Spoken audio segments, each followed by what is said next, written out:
Hasil informasi yang saya dapatkan dari berbagai sumber tentang dedicated server, hasil informasi yang pertama ini, dedicated server adalah penyewaan satu server secara utuh tanpa dibagi dengan user yang lain, sehingga hanya kamu sendiri yang menempati dan menggunakan dedicated server tersebut.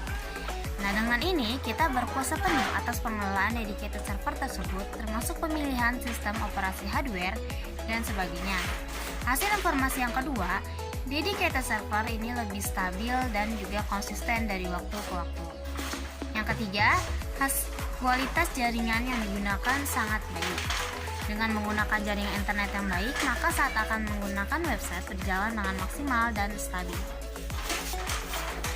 Berikutnya, hasil analisis tentang dedicated server. Hasil analisis yang pertama ini mengenai pengertian dedicated server. Dedicated server merupakan sistem server khusus yang didedikasikan untuk sebuah akun hosting. Artinya jika kamu memutuskan untuk membeli sebuah layanan hosting dedicated server, maka kamu akan mendapatkan akses sepenuhnya terhadap sebuah server. Hasil analisis yang kedua ini mengenai manfaat dedicated server. Manfaatnya itu ada 8. Yang pertama, memiliki kontrol penuh. Nah, dengan menggunakan dedicated hosting berarti kita dapat mengelola server secara penuh sesuai keinginan. Kita dapat memilih berbagai jenis CPU, memori, dan penyimpanan yang ingin digunakan. Manfaat yang kedua, akses administrasi yang luas. Akses administrasi hanya diberikan kepada pengguna dedicated hosting. Akses ini juga bisa melakukan berbagai perubahan seperti menginstal, kemudian berbagai program aplikasi server. Manfaat yang ketiga, stabil dan konsisten. Biasanya di shared hosting sering terjadi downtime saat menggunakan website. Akibatnya karena trafiknya terlalu tinggi, berbeda dengan dedicated server ini. Dia lebih stabil dan juga konsisten dari waktu ke waktu.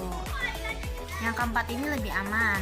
Tentunya data-data yang tersimpan di server sendiri tentunya akan menjadi lebih aman. Kemudian yang kelima, penggunaan server maksimal. Ya, penggunaan server yang kita miliki sendiri tentu bisa digunakan secara maksimal. Kita bisa melakukan upgrade, melakukan berbagai konfigurasi, serta menyimpan semua data penting tanpa khawatir data tersebut akan hilang.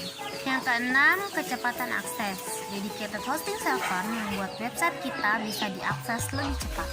Semakin bagus server yang kita gunakan, semakin cepat juga akses yang bisa dirasakan pelanggan atau pengunjung. Kemudian yang ketujuh, menaikkan ranking website dalam SERP. Semakin cepat akses yang dirasakan pengguna, maka semakin berdampak positif yang dibawa untuk aspek SEO.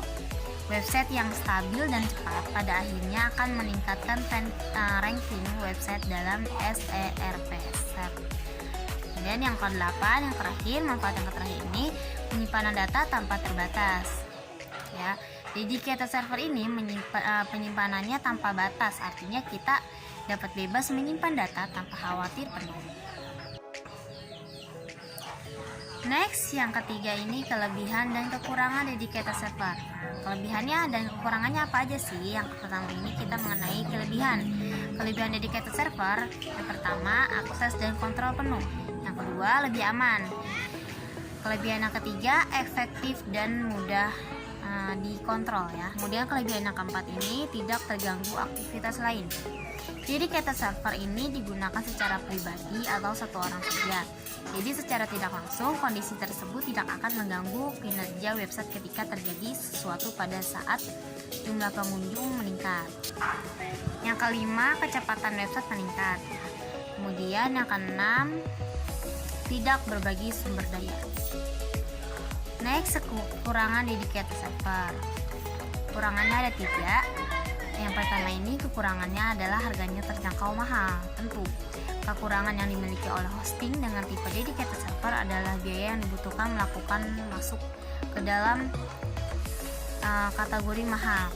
Semakin tinggi spesifikasi server, maka yang diinginkan akan semakin mahal pula harga yang harus dibayarkan. Yang kedua, harus memiliki pengetahuan soal server. Kemudian yang ketiga, kekurangan lain adalah penyewa harus memahami kinerja dan cara kontrol server. Hal tersebut sangat penting agar kita bisa mengelola dedicated server dengan maksimal. Next, yang keempat, mengenai cara kerja dedicated server. Kerjanya itu seperti memiliki rumah baru ya.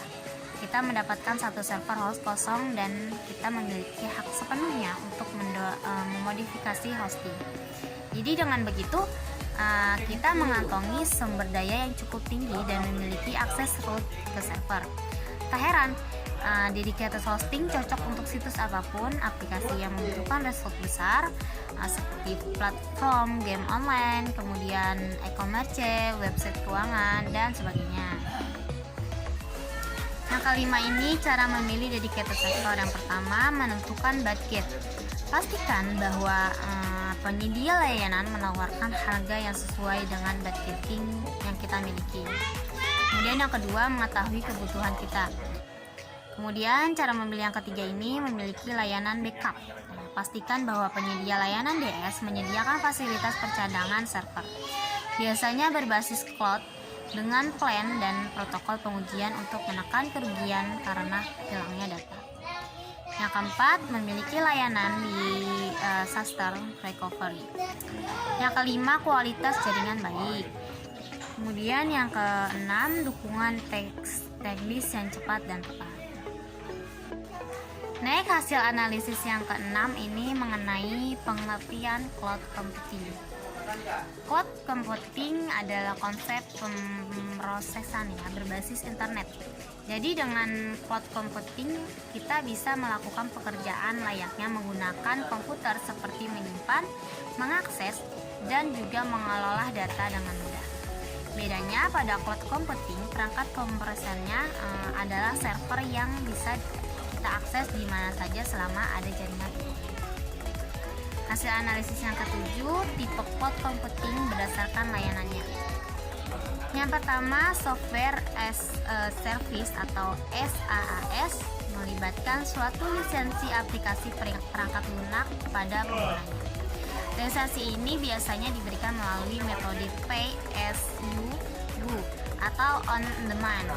Tipe seperti ini bisa ditemukan di Microsoft Office 365, Google Drive, dan Dropbox.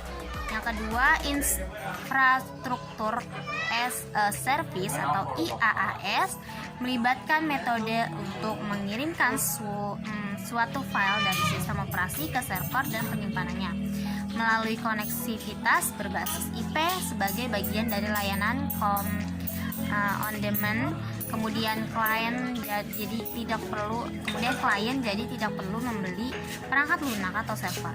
Contoh populer dari tipe ini adalah Public Cloud dari Indonesian Cloud dan Microsoft Azure. Kemudian juga ada dari Google Apps. Yang ketiga, Platform as a Service atau PaaS. Disebut-sebut sebagai yang paling kompleks. PaaS ini hampir mirip dengan SaaS ya. Tapi perbedaan paling besarnya adalah alih-alih mengirim suatu perangkat lunak via online. PaaS ini sebenarnya adalah platform untuk membuat perangkat lunak yang dikirimkan melalui internet. Contoh dari PaaS ini seperti Google Drive, Salesforce.com, dan juga Heroku.